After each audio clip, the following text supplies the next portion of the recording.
மார்க்கேஜர் and மார்க்கேஜி property லா 1ல் நம்ம பார்க்கக்கூடிய டாபிக் பார்த்தீங்கன்னா அடமானம் வைப்பவரின் அல்லது பெற்றவரின் கடமைகள், அவங்களுடைய லயபிலிட்டிஸ் என்ன அப்படின்றத நம்ம பார்க்க போகிறோம். ஸோ ஒவ்வொருத்தருக்கும் ஒரு கடமைகள் இருக்குது. இந்த இடத்துல இந்த லைனை படித்தா நம்மளுக்கு இப்போ தெரிய வரும். உரிமைகள் என்று வந்து விட்டால் பொறுப்புகளும் அதனை தொடரும் அப்படின்ற ஒரு வாக்கியம் தான் இந்த இடத்துல ஃபுல்ஃபில் ஆகும். ஃபார் எக்ஸாம்பிள் பார்த்தீங்கன்னா, நம்மளுடைய வீட்டில் நம்ம ஒரு ரைட்ஸை நம்ம கேட்குறோன்னா அந்த ரைட்ஸுக்கு கேட்குறதுக்கு தகுதியாக இருக்கிற பட்சத்தில் நம்ம ஒரு சில கடமைகள் அந்த ஃபேமிலிக்காக செய்யணும், நம்ம ஃபேமிலிக்காக நம்ம செய்யணும். அப்போ தான் அந்த ரைட்ஸை நம்மளால் ஃபுல்ஃபில்லாக அனுபவிக்க முடியும். இதுதான் பார்த்திங்கன்னா ஒரு சின்னதாக ஒரு புரிதல். சரி, உரிமைகள் என்று வந்துவிட்டால் பொறுப்புகளும் அதனை தொடரும் அப்படின்னா, மார்க்கேஜிக்கும் அடமானம் வைப்பவருக்கும் அடமானம் பெற்றவருக்கும் ஏதோ ஒரு உரிமைகள் பரிமாறுது. இவருக்கு ஒரு உரிமைகள் இருக்குது, இவருக்கு ஒரு சில உரிமைகள் இருக்குது. இந்த மாதிரி உரிமைகள் வரும்பொழுது அவர்களுக்கு பொறுப்பு நிலைகளும் தொடருது அப்படின்றது தான் சொல்கிறாங்க. என்னென்ன பொறுப்பு நிலைகள் அப்படின்னு பார்த்தீங்கன்னா, டிஃபெக்டிவ் டைட்டில் அதாவது மார்க்கேஜர், இது மார்க்கேஜி. மார்க்கேஜரில் ஃபஸ்ட்டு ஒன் பார்த்தீங்கன்னா டிஃபெக்டிவ் டைட்டில், குறைபாடுள்ள தலைப்புகள் ஏதேனும் இருப்பின், அவருடைய டாக்குமெண்ட்டில் குறைபாடுள்ள ஏதாச்சும் ஒரு விவகாரங்கள் இருந்துச்சுன்னா அதனை தீர்க்கும் பொருட்டு அவருடைய லயபிலிட்டியாக மாறுது, இவருடைய கடமையாக மாறுது. அந்த இடத்துல பார்த்தீங்கன்னா மார்க்கேஜ் வந்து எந்த ஒரு ஒர்க்கும் பண்ணவும் முடியாது அப்படின்றத நினைவில் வச்சுக்கணும். அதுக்கப்புறம் to pay public tax and charges, அடமானம் வைப்பவர் தான், அதாவது மார்க்கேஜர் தான் அவருடைய இடத்திற்குண்டான கவர்மெண்ட்டுடைய எல்லா விதமான டேக்ஸ்களும் கவர்மெண்ட்டுடைய எல்லா விதமான சார்ஜஸ்களும் கட்டணும். ஏன்னா இந்த இடத்துல என்ன நடக்குதுன்னா, மார்க்கேஜ் ஆயிட்ட பிறகு இவருடைய சொந்த இடத்த, அதாவது மார்க்கேஜருடைய சொந்த இடத்த இவர் அனுபவிச்சுட்டு வராரு வித் சம் கண்டிஷன்ஸ் இல்லையா. அதன் அடிப்படையில் இவர் அனுபவிச்சுட்டு வராரு. இவர் அனுபவிக்கிற அந்த கான்செப்டுக்கு இவர் ஏன் டேக்ஸ் கட்டணும் அப்படின்ற ஒரு கொஸ்டின் இந்த இடத்துல ரைஸ் ஆயிடுச்சுன்னா அதற்குண்டான பதில் தான், கவர்மெண்ட்டுடைய அனைத்து விதமான டேக்ஸஸ்களும் சார்ஜஸ்களும் இவர் தான் கட்டணும். அப்போ தான் இவருக்குண்டான அந்த உரிமை இவர்கிட்டயே இருக்கும், ரைட்ஸ் இருக்கும். இல்லைனா மொத்தமாக போயிடுச்சுன்னா இது வேறு மாதிரி போயிடும். தேர்ட் ஒன் பார்த்தீங்கன்னா, என்ஷூர் இஸ் ஓனர்ஷிப், நான் தான் ஓனர்ஷிப் அப்படின்றத பறைசாற்றும் விதமாக அவர் அந்த இடத்துல அவருடைய கடமையை செஞ்சுக்கிட்டே இருக்கணும். எப்படி செய்கிறது? பப்ளிக் டேக்ஸ் கட்டுறது மூலியமாகவும் இல்லை அதர் சார்ஜஸ் கட்டுறது மூலியமாகவும் தான் பறைசாற்ற முடியுமே தவிர, இவர் சைலண்ட்டாக இருந்தாருன்னா அந்த இடத்துல இந்த டாபிக் உண்டான அர்த்தம் செல்லுபடி ஆகாது. Not to commit value down mortgaged property அப்படின்னா என்ன அர்த்தன்றதை புரிஞ்சுக்கிங்க. ஒரு ப்ராப்பர்ட்டியை மார்க்கேஜ் பண்ணிட்டாரு, மார்க்கேஜ் பண்ணும்போது அதோட வேல்யூ பார்த்தீங்கன்னா 1 lakh இருக்குன்னு வச்சுப்போமே. மார்க்கேஜ் முடிஞ்சிட்டதுக்கப்புறமா என்ன நடத்துறாருன்னு பார்த்தீங்கன்னா, அதோட வேல்யூ இவர் டவுன் பண்ணுறதுக்கு ட்ரை பண்ணுறாரு.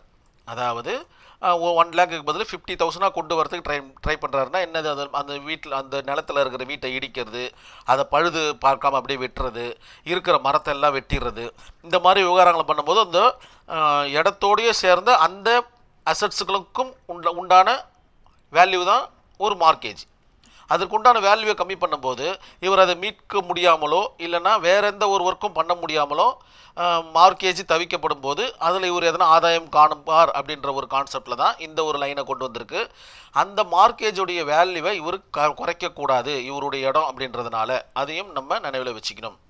லீஸ் அண்ட் ரெண்ட் லாஸ்ட் ஒன்று, மார்க்கேஜ் செய்யப்பட்ட அந்த இடத்துல இவர் எதாச்சும் லீஸு இல்லை வேறு எதனா வாங்கியிருந்தாருன்னா இல்லை வாடகைக்கு போயிருந்தாருன்னா எல்லாமே இவர் தான் கட்டணும். அதாவது லீஸுக்கு வாங்கக்கூடிய அமௌண்ட்டை இவர் கட்டக்கூடிய அந்த ஒரு லயபிலிட்டிஸ் மார்க்கேஜரை தான் சேரும் அப்படின்றத சொல்கிறாங்க.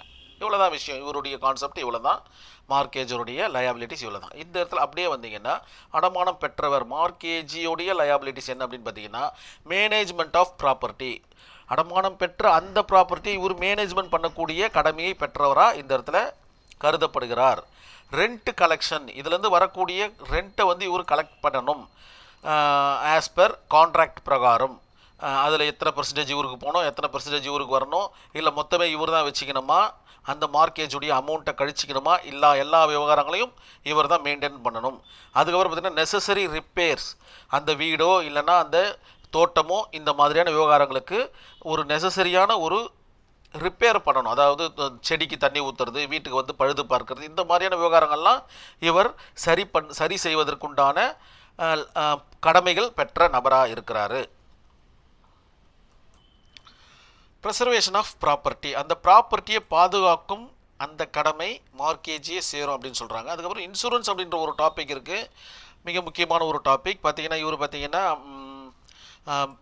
அடமானம் வைக்கிறாரு. இவருக்கு ஏதாச்சும் ஆச்சுன்னு வச்சுக்கிங்களேன், ஒரு பெரிய அமௌண்ட்டு கை மாறுது அடமானத்தில், இவருக்கு ஏதாச்சும் ஆச்சுன்னா இவருக்கு அதுக்கப்புறம் பார்த்தீங்கன்னா இந்த அடமான தொகையை கட்டுறதுக்கு வேறு யாரும் இல்லை, அப்படின்லாம் கட்டக்கூடிய தகுதி வேறு யாருக்கும் இல்லை அப்படின்னும் பட்சத்தில், குழந்தைகளாகவோ இல்லை மைனராகவோ இல்லைன்னா வேலைக்கு போகாத ஒரு சில நபர்களாகவோ இருக்கும் பட்சத்தில் இவர் மேலே ஒரு இன்சூரன்ஸை போட்டுவிடுவாங்க. மார்க்கேஜர் மேலே ஒரு இன்சூரன்ஸ் போட்டாங்கன்னா இவருக்கு ஏதேனும் நடக்கும் பட்சத்தில் அந்த இன்சூரன்ஸை இவர் கிளைம் பண்ணிப்பார், இந்த ப்ராப்பர்ட்டி அவங்கக்கிட்ட ஒப்படைச்சிருவார்.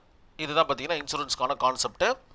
அதன் பிறகு அக்கௌண்டிங்ன்ற கான்செப்ட், இதில் வரக்கூடிய அக்கௌண்டிங்கெல்லாம் சரிவர இவர் மெயின்டைன் பண்ணணும் அப்படின்ற ஒரு விவகாரத்தை இந்த இடத்துல சொல்லப்பட்டிருக்கு. டிடக்ஷன் ஆஃப் ரெசிப்ட், ஏதேனும் டிடக்ஷன் பண்ணணும் அப்படின்னு ஆசைப்பட்டார்னாவோ, இல்லைனா வேவியர் அப்படின்ற ஒரு கான்செப்ட், பெரிய தொகை போய்கிட்டே இருக்குது, அந்த ப்ராப்பர்ட்டியை விட பெருசாக போயிட்டுருக்கு, இல்லைனா இவர் வச்சது குறைஞ்ச அமௌண்ட்டாக இருக்கும், வேறு ஏதோ காரணத்துக்காக அந்த வட்டிகள் அதிகமாக சேர்ந்து ஒரு பெரிய தொகை வந்துச்சுன்னா அதுலேருந்து ஒரு டிடக்ஷன் பண்ணக்கூடிய ஒரு சில லயாபிலிட்டிஸும் இவருக்கு இருக்குது. அதுக்குண்டான ரிசிப்ட்ஸையும் அவர் தரணும் அப்படின்ற மாதிரி சொல்லப்பட்டிருக்கு. இவ்வளோ தான் விவகாரங்கள் இந்த இடத்துல.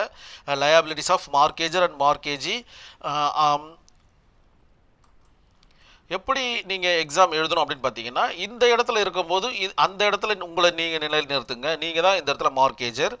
இந்த டாபிக் கம்ப்ளீட் பண்ணும்போது இந்த இடத்துக்கு வரும்போது நீங்கள் தான் மார்க்கேஜி. ஸோ நான் தான் மார்க்கேஜர், நான் தான் மார்க்கேஜி அப்படின்னு உங்களுக்குள்ளே ஒரு அஸ்யூம் பண்ணிக்கிட்டு நீங்கள் எக்ஸாம் எழுத ஸ்டார்ட் பண்ணிங்கன்னா அந்தந்த பொறுப்பு நிலைகள் உங்களுக்கு ஆட்டோமேட்டிக்காக வரும். இவ்வளோ தான் எக்ஸாம் எழுதுறதுக்கு உண்டான ட்ரிக்கே.